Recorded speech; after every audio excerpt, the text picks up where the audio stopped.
Bwana, tuanzie sasa pale wekundu wa Msimbazi jana wametambulisha chuma kingine, na chuma hicho kimetambulishwa ikiwa ni sehemu ya kuongeza idadi ya wachezaji wa kigeni. Huko kwenye idadi tutafika, lakini Anicet Oura sasa ni mwenye nchi, au sio?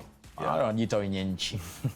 Simba Sports wametambulisha chuma kingine, nyota anayecheza kwenye eneo la kushambulia, kiungo mshambuliaji anayetokea zaidi maeneo ya pembeni. Wamemtambulisha. Alex, nianzie kwako. Of course ni mchezaji ambaye ni mzuri, sio mchezaji mbaya. Ni mchezaji ambaye mimi nimewahi kumshuhudia mwaka 2022 kama kumbukumbu zangu ziko sawa, wakati Simba anacheza na ASEC Mimosas. Ndio nyakati ambazo nilimshuhudia vizuri kweli kweli, alikuwa kwenye ubora wa hali ya juu sana.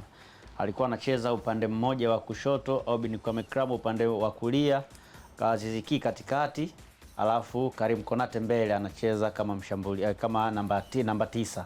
Aziz Ki nyuma kwa Kremo pembeni, na yeye alikuwa ni miongoni mwa wachezaji ambao kuna performance bora sana kwenye kikosi cha ASEC Mimosas. Kama unakumbuka mechi dhidi ya Simba cha Benjamin Mkapa, hata mechi ya pili pia kule alionyesha performance nzuri sana. Mohamed Hussein alipata shida sana kumzuia kipindi kile Oura, kutokana na uwezo ambao alikuwa nao, speed alionayo, uwezo wa kukaa na mpira, awareness yake, kufanya matendo mbalimbali kiufundi. Unaona ni mchezaji ambaye alikuwa amekamilika by the way. Lakini sasa kutoka 2022 mpaka leo kuna miaka minne fulani, minne fulani hapo katikati. Miaka minne ni mingi sana kwa mchezaji.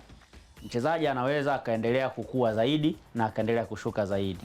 2022 mchezaji kama Pacome Zouzoua kwenye kikosi cha ASEC Mimosas alikuwa apati kabisa nafasi ya kucheza mbele ya kina Oura, kwa Mekremo pamoja na Aziz Ki ambao alikuwa anacheza sana mara nyingi. Yeye alikuwa apata nafasi ya kucheza. Lakini leo yuko Yanga na ni star mkubwa kwenye kikosi cha Young Africans na mpira wa Tanzania, tunajua ubora wake.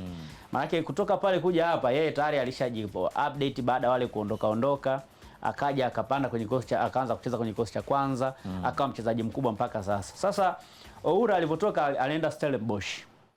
Alivotoka pale ASEC Mimosas akaenda Stellenbosch. Afika Stellenbosch kucheza muda mrefu sana. Kuna kata akaenda kucheza Finland. Alipoenda Finland kule alikaa kidogo akacheza lakini akapata injury ya muda mrefu kidogo.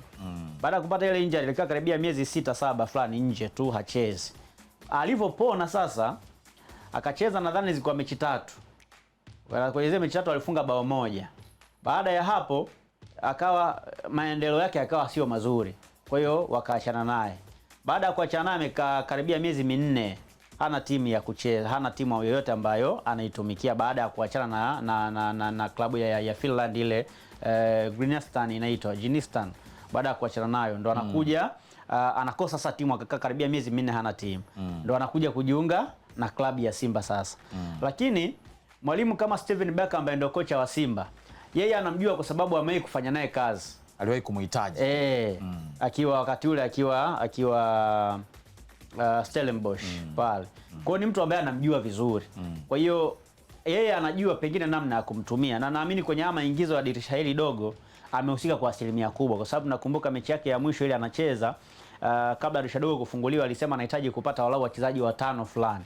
Na of course Simba wamejitahidi sana kuingiza wachezaji wapya kwenye dirisha hili dogo ambao wengi pia ukifuatilia kidogo wana mahusiano, yani kuna namna mwalimu anawajua vizuri, mwalimu wao mkuu kwa maana Steven Becker ni mwalimu ambaye wachezaji ambao wameingia kidogo wanafahamu. Of course yupo Lebasi Gueye ambaye ameingia, hakuwahi kucheza South Africa, lakini ni mtu ambaye tulimshuhudia kwenye michuano ya CHAN. Inawezekana Simba wenyewe walimscout wenyewe akamweka kwenye kikosi, lakini ukimwangalia Olivier Toure, Kasali goalkeeper, Oura ambaye ameingia, ni aina fulani ya wachezaji ambao anawajua vizuri. Kwa hiyo Simba wamepata mchezaji mzuri kama ataweza kurudi kwenye ile performance ambayo alikuwa nayo wakati ule akiwa na ASEC Mimosas. Sasa tafsiri nyepesi ni kwamba Simba wamecheza kamari. Yes. Kwenye ubora wa Anicet Oura.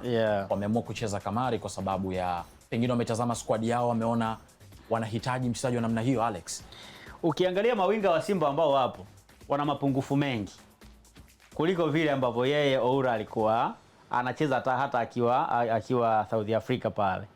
Yani walau yeye ana afadhali kuliko kina Elim Panzu, kina Kip Dennis, walau anakaua afadhali fulani. Lakini kwa mchezaji ambaye hajacheza miezi minne, manake unahitaji kwanza kuimprove fitness yake. Sasa kuna wachezaji ambao kwenye fitness wanachelewa kuimprove, halafu kuna wengine wanawahi kuimprove. Kwa Tifu akachelewa kuimprove, manake Simba atakuwa ameongeza tena tatizo kwenye timu lingine. Lakini kama atawahi kuimprove, manake Simba atakuwa wamewin.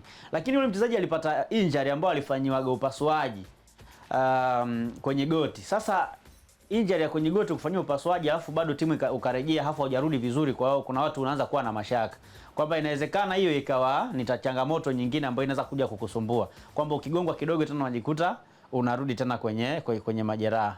Kwa hiyo namna gani ambavyo ataweza kusurvive pasina kutonesha ile jeraha, hiyo ni mtihani mwingine. Yaani kwa kifupi ni kwamba Simba wameamua wao kucheza kamari waone italipa ama haitalipa.